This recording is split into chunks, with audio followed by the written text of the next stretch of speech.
সম্ভব তারেক রহমানের মিথ্যা মামলা প্রত্যাহার করে নিষ্পত্তি করে নেতাকে দেশে আসার সুযোগ করে দেন।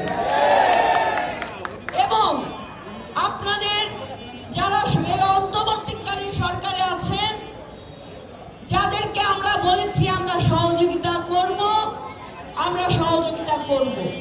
আমাদের নেতা দেশনায়ক জনাব তারেক রহমান বলেছেন আমরা সহযোগিতা করব, কিন্তু আপনাদের কারণে আপনারাই যদি ফ্যাসাদে পড়েন সেই দায়ভার কিন্তু বিএনপির না।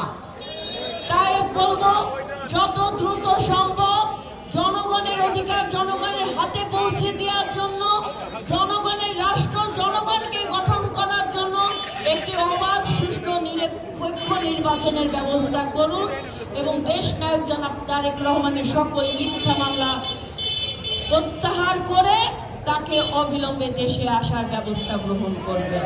ধন্যবাদ সবাইকে, ভালো থাকবেন। আমি আপনার দাদার পক্ষ থেকে, বাবু মহেশ্বরচন্দ্র রায়ের পক্ষ থেকে আপনাদেরকে আহ্বান জানাবো, দীর্ঘ 17 বছর আপনারা কষ্ট করেছেন, কেউ কোনো কমিটির মেম্বার হতে পারেন নাই, নতুন করে আপনাদের কোনো কিছুতে মেম্বার হওয়ার কোনো প্রয়োজন নাই। একটু ধৈর্য ধরেন, কারণ এখন সময়টা আমাদের অনেক জটিল একটা ক্লান্তিকাল পার